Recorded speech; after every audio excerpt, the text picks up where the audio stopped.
Olá pessoal e bem-vindos a mais um vídeo aqui do canal. Hoje é outro vídeo de perrengue, pelo jeito vocês estão gostando de ver a gente passando perrengue. Bom, a história de hoje rende muito perrengue em uma única viagem, que foi a primeira vez que eu e o Pi fomos juntos para os Himalaias.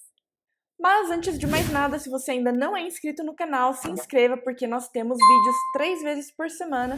E não deixe de me seguir lá no Instagram, Letícia na Índia, porque lá também tem muita dica bacana sobre a Índia. E claro, não deixe de assistir os outros vídeos de perrengue de viagens, eu montei uma playlist aqui no YouTube, esse é o terceiro vídeo, e ainda vão vir muitos outros por aí.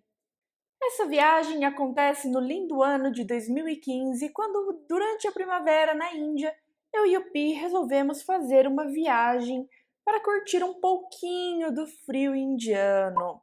Para quem não sabe, no norte da Índia faz frio no inverno e chega a nevar em diversas partes do país. Nós dois tínhamos passado por um ano muito conturbado em nossas vidas pessoais e resolvemos ir para lá e descansar um pouquinho, ou pelo menos foi isso que a gente achou. Eu sou daquele tipo de pessoa que sempre planeja tudo na viagem. Eu pesquiso quanto custa o transporte, a comida, como faz para chegar do ponto A até o ponto B, quanto que tudo isso vai custar, onde que a gente vai ficar, já vou com tudo reservadinho. Mas, dessa vez, nós resolvemos ser espontâneos. A gente vai chegar lá, aí a gente vai descobrir como são as coisas, a gente vai resolver tudo na hora, vamos escolher o nosso hotel na hora, e assim vai. Gente, primeira e última vez na minha vida que eu fiz. Nunca mais eu faço isso, tá? Pois nessa viagem nós resolvemos ir para um lugar, não sei se vocês já ouviram falar, chamado Caxemira. Eu havia aprendido sobre a Caxemira durante a aula de geografia e se trata de uma região na Índia que é absolutamente linda. Ela é conhecida como paraíso na Terra, possui muitas montanhas, lagos com aquelas montanhas com picos nevados refletindo sobre ele, é super bonito.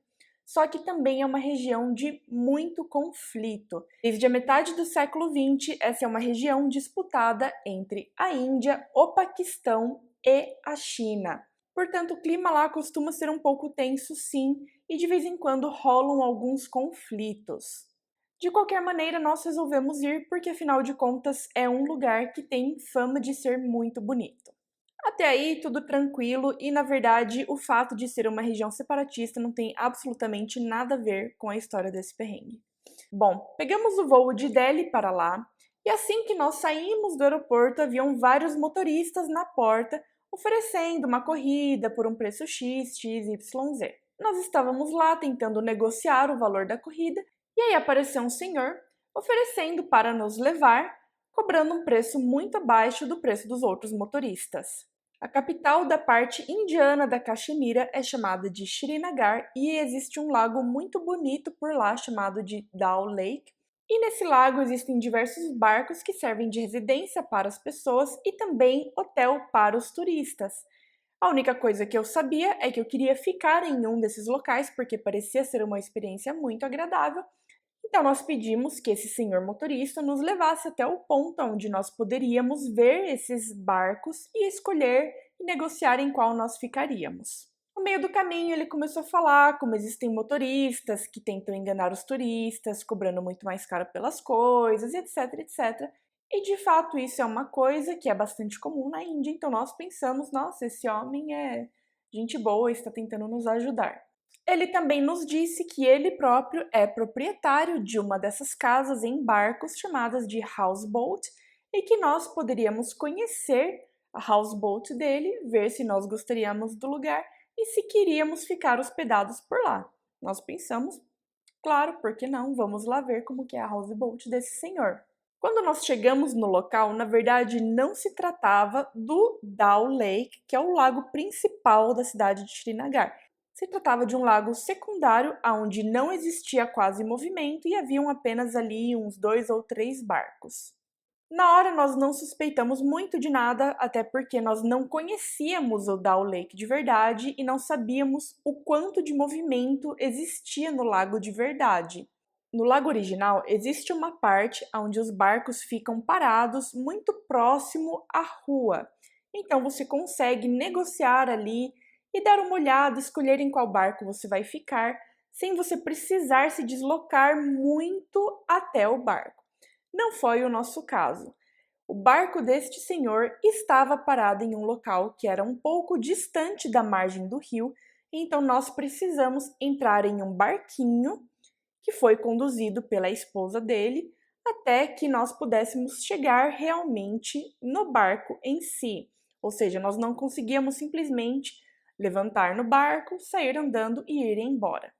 Nós entramos no barco, vimos que era tranquilo, parecia um lugar ok. E aí ele colocou a tabela de preços lá, com o valor do quarto por dia. Nós até achamos um pouquinho alto, mas como nós já estávamos lá, ficamos um pouco sem graça de pedir a ele para nos levar de volta no barquinho até outra margem do rio para que nós pudéssemos ir embora. Pensamos, já estamos aqui mesmo, vamos ficar aqui, eles parecem ser gente boa, tudo bem. A experiência de ficar em um barco realmente é muito legal, eu gostei bastante. Você acorda, abre a janela, tem tipo um lago lindo na sua frente, a vista era muito bonita. Eles nos serviram um café da manhã típico, que tinha um chá muito típico da região, uma espécie de pão, foi bem gostoso. E aí nós partimos para o passeio. Haviam vários pontos turísticos que nós queríamos conhecer naquela região, inclusive um jardim de tulipas, que se eu não me engano é o maior ou se não um dos maiores da Ásia. E no mês que nós fomos, que foi no começo de abril, elas estavam florescendo a todo vapor, então eu queria muito conhecer esse jardim cheio de tulipas. Esse senhor prontamente nos levou em todos os lugares que nós queríamos ir, e isso foi assim pelos próximos 2 ou 3 dias. E toda vez que nós perguntávamos, não, mas qual é o valor para o senhor nos levar até lá e etc., ele desconversava um pouco, falando, imagina, não se preocupa com isso, no final da viagem a gente vê, tal, blá blá blá. Gente, é óbvio que ia dar. É óbvio que ia dar. Fica enrolando, enrolando, enrolando para dar a porcaria do preço, é porque vai dar ruim. Mas, que aí estávamos lá tentando curtir, tentando relaxar depois de um ano super estressante. Não quero ter dor de cabeça com nada, eu vou curtir aqui o momento e é isso. Pois bem, a hora que chega no terceiro dia, nós falamos a ele, olha, agora nós vamos até uma outra cidade chamada Gulmarg, que é um lugar onde existe um teleférico com uma estação de esqui, bastante neve ainda, fica em uma altitude um pouco mais elevada e eu queria muito brincar na neve, então vamos para lá. E foi nesse momento que nós começamos a perceber que a coisa estava desandando um pouco, porque aí mais uma vez o senhor muito rapidamente se prontificou a nos levar até lá.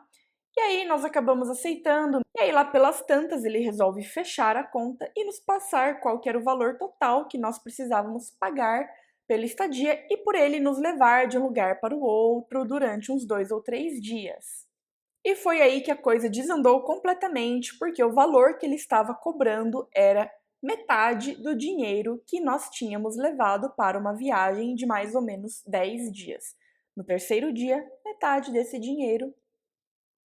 E aí eu fiquei super irritada, super nervosa, falei que ele estava trapaceando a gente ficou lá discutindo com ele, e aí ele tira um papel e mostra assim, bem na nossa frente, dizendo que o preço era tabelado pelo governo de acordo com o tipo de carro.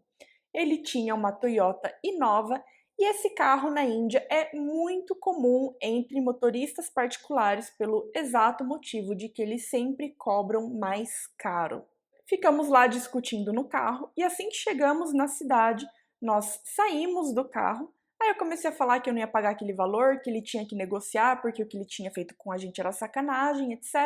E ele simplesmente se recusou a tirar as nossas malas do carro enquanto a gente não pagasse.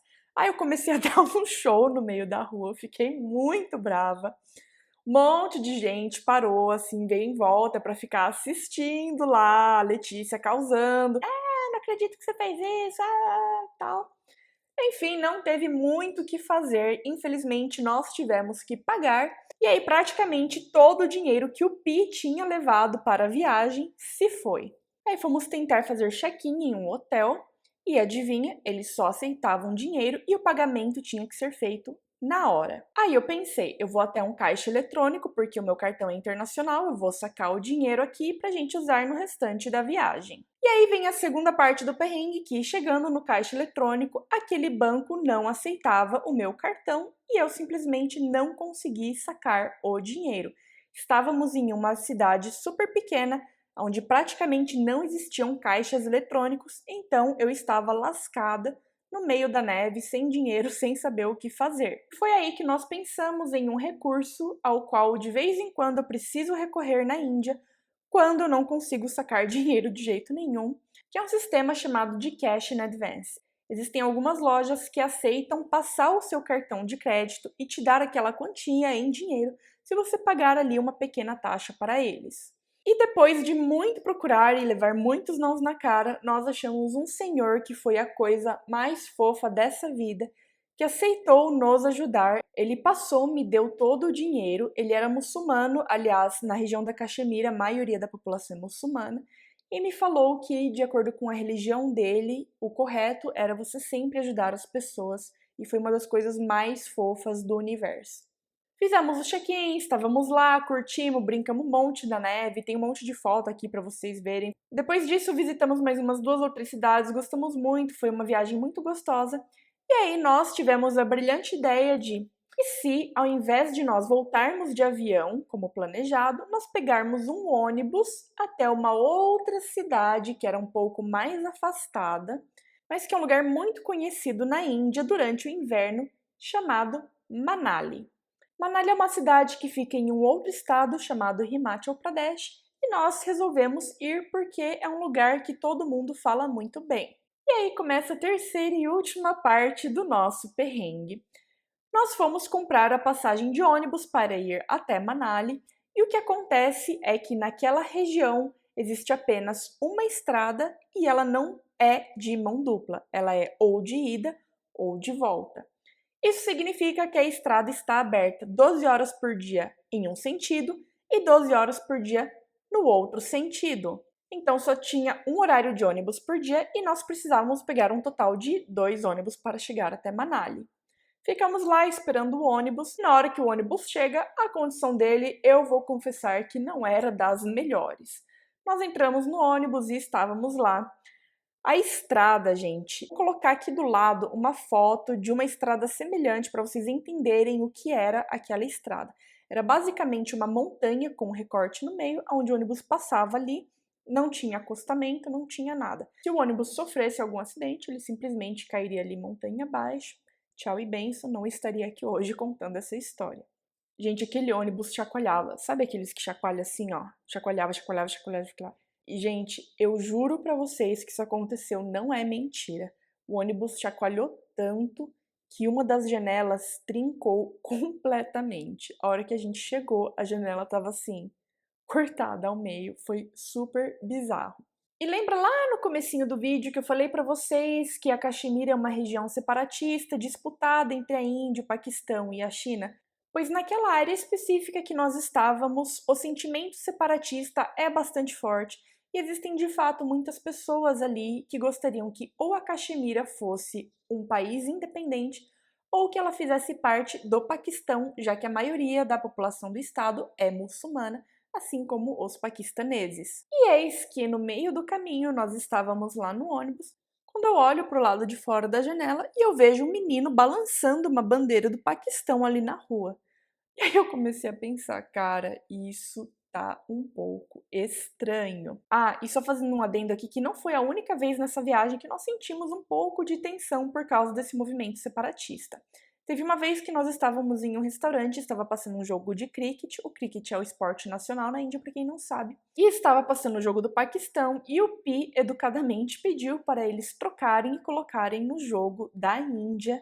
E o pessoal do restaurante não gostou muito daquilo e falou em um tom um pouco ríspido de voz que ali eles assistiam o jogo do Paquistão e é isso, fim de papo, eles não apoiavam a Índia ali. Nós também víamos muitos muros pichados escrito Pakistan Zindabad, que significa longa vida ao Paquistão, assim como uma presença militar bastante forte. Era relativamente comum ver tanques e caminhões com muitos soldados do exército indiano. Pois bem, chegamos em uma cidade chamada Jammu e fomos pegar o ônibus para Manali. O que aconteceu foi que a maioria dos ônibus estavam lotados e nós conseguimos 2 vagas em um último ônibus, que era mais ou menos o seguinte: tem o motorista aqui, na Índia eles dirigem mão inglesa do lado direito, aí aqui tinha um enorme banco. E eu, Letícia, tive que ir sentada ali no banco, na frente do vidro, sem cinto de segurança, sem nada, por mais umas 12 horas. E eu cheguei lá depois de 24 horas balançando de um ônibus para outro, sem conseguir sentar direito, sem conseguir comer direito, sem conseguir fazer nada direito. Gente, foi um senhor de um perrengue, mas valeu muito a pena, porque Manali é uma cidade muito legal, a gente amou. Na verdade, nós amamos tanto Manali que nós já fomos 3 vezes. Sempre que dá, a gente vai para lá, a gente gosta pra caramba, fica no meio dos Himalaias, dá pra você ver neve, você aluga uma scooter, começa a passear ali no meio das montanhas, tem um monte de templo para visitar, tem um monte de coisa para fazer, a comida é muito boa, tem um monte de restaurante internacional, a gente ia dirigindo ali no meio dos pomares de maçã, ai gente, foi tudo de bom. Eu amo lá, eu tô com muita saudade de lá, se eu pudesse eu estaria lá agora, sendo bem sincera. E esse é o fim do nosso perrengue. O único problema de Manali é que é um pouco difícil chegar lá. Ou você pega um avião de Delhi e depois mais umas 3 horas de ônibus, ou você vai de ônibus a partir de Delhi. Existem sim ônibus que são bastante ok, mas nós passamos perrengue da primeira vez porque nós fomos por uma outra direção, já que nós não estávamos em Delhi. O único problema real é que, por ser no meio dos Himalaias, tem muita montanha, então o ônibus tem que ir bastante devagar e acaba demorando bastante tempo para chegar lá. E nesse vai e vem do ônibus, vira, faz curva, é muito comum que as pessoas tenham enjoo. Na ida até que não, mas na volta eu sempre passo mal, então para quem quiser ir para Manali, já fica a dica, fiquem muito espertos com isso. Bom, gente, então é isso. Eu espero que vocês tenham gostado de mais um vídeo de a gente passando um outro senhor perrengue. Apesar de tudo, eu amo os Himalaias, ainda tem muita coisa para eu conhecer por lá. Não deixe de assistir os nossos outros vídeos de perrengue e comenta aqui embaixo o que você achou dessa história. Um beijo para todo mundo e até a próxima.